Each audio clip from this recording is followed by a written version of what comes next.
वालेकुम dear students, welcome to my YouTube channel. आज हम करने जा रहे हैं चैप्टर 8 का क्वेश्चन नंबर 13। तो ये करने के लिए आपको थोड़ी सी पेशेंस रखनी होगी और अपना पिछला जो काम आपने किया था पिछले चैप्टर्स में वो भी थोड़ा थोड़ा रिवाइज रखना होगा। तो आइए स्टार्ट करते हैं। Prove that any two non empty sets, कोई भी दो नॉन एम्प्टी सेट्स हों ए और बी, मतलब ए और बी दो सेट्स हैं, तो A intersection B complement is equals to A complement union B complement. अगर देखा जाए ना तो ये आपके पास एक डी मॉर्गन लॉ ही है, लेकिन अब क्योंकि डी मॉर्गन लॉ है तो लेकिन हमें कोई वैल्यूज़ नहीं गिवन स्पेसिफिक सेट ए की और बी की कि हम इसे प्रूव करके दिखा दें, ऐसे तो नहीं गिवन ना। तो अब हमें क्या करना पड़ेगा, हमें इसको प्रूव करना है, डी मॉर्गन लॉ को प्रूव करना है। वैल्यूज़ को उसके अंदर इंसर्ट करके प्रूव नहीं करना, वैल्यूज़ नहीं है अभी हमारे पास, तो हमने सिर्फ इसको प्रूव करना है कि डी मॉर्गन्स लॉ भी एक सच्ची बात है। देखो पहली बात तो ये, अगर हमें प्रूव करना हो ना कि दो चीज़ें इक्वल हैं तो हम क्या प्रूव, अगर हमें ये फॉर एग्जांपल ये प्रूव करना हो ना कि C is equals to D है, तो हम क्या प्रूव करेंगे कि C D का सबसेट है और जो D है वो C का सबसेट है। ऐसे ही करेंगे ना। देखो अगर इस तरह हो कि C D का सबसेट हो, पूरे का पूरा C D के अंदर पड़ा हो, लेट से ऐसे करो ना कि C अगर 1 2 है और D भी 1 2 है, तो पूरे का पूरा C D के अंदर पड़ा हुआ है, पूरे का पूरा D C के अंदर पड़ा हुआ है। अगर ये दो चीज़ें मिल जाए ना हमें, तो फिर हम कहते हैं इसका मतलब क्या है कि C is equals to D है। अब हमें प्रूफ पता क्या करना पड़ेगा, हमें यही प्रूफ करेंगे कि A intersection B complement subset है A complement union B complement का। दूसरी चीज़ A complement union B complement subset है ए इंटरसेक्शन बी कॉम्प्लीमेंट का। अगर हम ये प्रूव कर लेते हैं ना तो हम लोग फिर इजीली कह सकते हैं कि ये दोनों चीज़ें ना आपस में इक्वल हैं। ठीक है, तो आओ फिर हम प्रूफ स्टार्ट करते हैं। फर्स्ट ऑफ ऑल हम लोग ये करते हैं, लेट करते हैं कि x कोई एक ऐसा एलिमेंट है जो a इंटरसेक्शन b कॉम्प्लीमेंट में से बिलोंग करता है।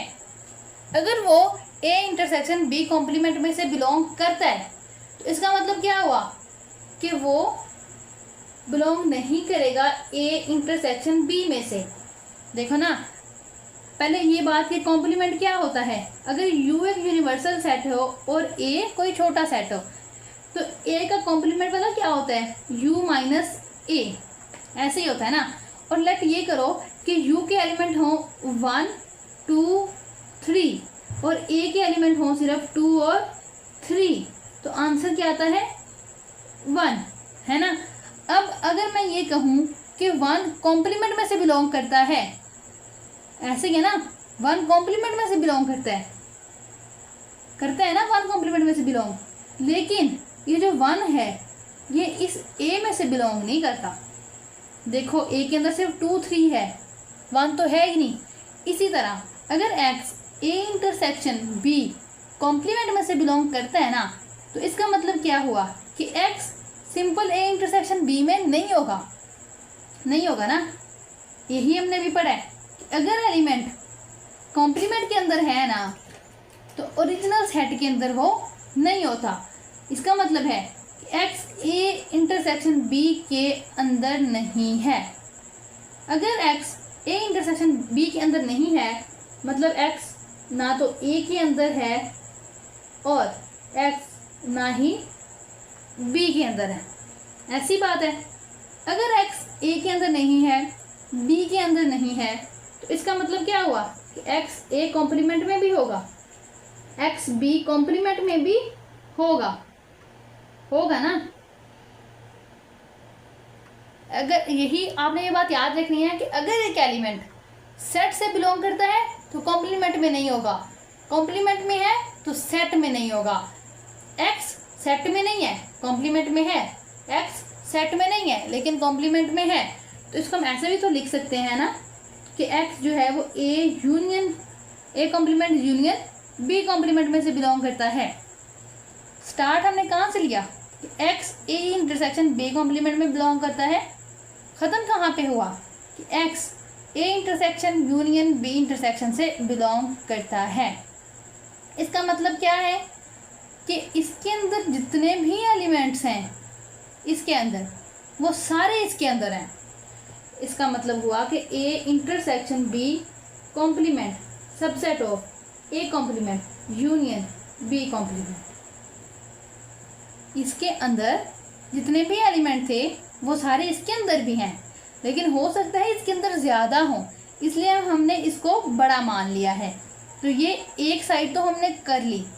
अब हम ये प्रूव करेंगे कि ये इसका सबसेट है। फिर हम लिख सकते हैं कि जी दोनों इक्वल हैं। सिमिलरली बिल्कुल वैसे ही करेंगे जैसे हमने अभी किया। देखो पहले हमने एक्स किया था ना, अब आप लेट कर लो वाई के साथ। लेट ये करो कि जो वाई है ये बिलोंग करता है A intersection union B intersection और बी क्या बोलते हैं कॉम्प्लीमेंट में से। क्योंकि यूनियन है तो हो सकता है कि वाई ए कॉम्प्लीमेंट में हो या बी कॉम्प्लीमेंट में हो। देखो ना, अगर ए हमारे पास हो 2 3 और बी हमारे पास हो 1 2, तो अगर मैं ए यूनियन बी लिखती हूँ तो क्या आएगा, 1 आएगा, 2 आएगा और 3 आएगा। अगर मैं 1 को ही ले लूँ, अगर मैं कहूँ कि 1 बिलोंग करता है ए यूनियन बी में से, इसका मतलब क्या है कि 1 या तो ए के अंदर होगा या बी के अंदर, दोनों के अंदर भी हो सकता है। लेकिन फर्स्ट पॉसिबिलिटी यही है कि या तो वो ए के अंदर होगा या वो उस बी के अंदर होगा। ऐसे ही होगा ना, देखो वो बी के अंदर है। इसी तरह अगर वाई बिलोंग करता है A complement union B complement में से ना, तो इसका मतलब सीधा सीधा ये है कि या वो ए कॉम्प्लीमेंट में है या वो बी कॉम्प्लीमेंट में है। एक बात अभी हमने पढ़ी, अगर कोई एलिमेंट कॉम्प्लीमेंट में से बिलोंग करता है ना, तो ओरिजिनल सेट में से वो कभी भी बिलोंग नहीं करता। इट मीन्स कि Y does not belongs to A and Y does not belongs to B. कि वाई ना तो ए के अंदर है और ना ही बी के अंदर है। इसका मतलब अगर हम ए इंटरसेक्शन बी भी कर लेंगे, वाई तब भी उसके अंदर नहीं होगा ना, क्योंकि ए और बी में से कुछ कॉमन भी निकाल लें तब भी उसके अंदर वो है तो नहीं। इसका मतलब क्या हुआ कि अगर वाई ए इंटरसेक्शन बी के अंदर नहीं है ना, तो वाई यकीनन ए इंटरसेक्शन बी कॉम्प्लीमेंट के अंदर होगा। यही हमने यहाँ पढ़ा था ना कि अगर सेट के अंदर से बिलोंग नहीं कर रहा ना वो, तो इसका मतलब वो कॉम्प्लीमेंट में से पक्का बिलोंग करेगा। यही हमने यहाँ पे किया है कि अगर वो सेट के अंदर नहीं है इंटरसेक्शन के अंदर, तो उनके कॉम्प्लीमेंट के अंदर ज़रूर होगा। अब देखो इस सारे के सारे एलिमेंट इसके अंदर हैं, तो ये इसका सबसेट हो गया ना, ये इसका सबसेट, मतलब ये जो है इसका सबसेट हो गया। हम लोग लिख सकते हैं A intersection union B intersection subset हो गया है A intersection B complement. Sorry ये कॉम्प्लीमेंट था, तो दूसरा ये हो गया। पहले के अकॉर्डिंग ये देखो, फर्स्ट वन ये इसका सबसेट है, दूसरे में ये इसका सबसेट है।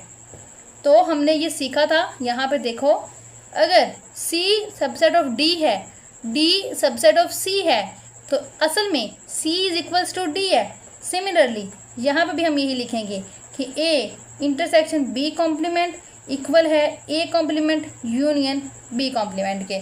तो यही तो बेसिकली हमने प्रूव करना था, तो ये प्रूव हो गया। बस इतनी सी बात थी। यहाँ पे हो गया है क्वेश्चन नंबर 13 कंप्लीट। थोड़ा सा ट्रिकी है, लेकिन अगर आप ये सारी साथ वाली चीज़ें ना साथ लेके चलते हैं तो मुश्किल नहीं होगी, नहीं लेके चलेंगे तो ज़रूर मुश्किल होगी। बाकी हम नेक्स्ट क्वेश्चन से कंटिन्यू करेंगे नेक्स्ट वीडियो में। तब तक के लिए अल्लाह हाफिज़, मिलते हैं नेक्स्ट वीडियो में।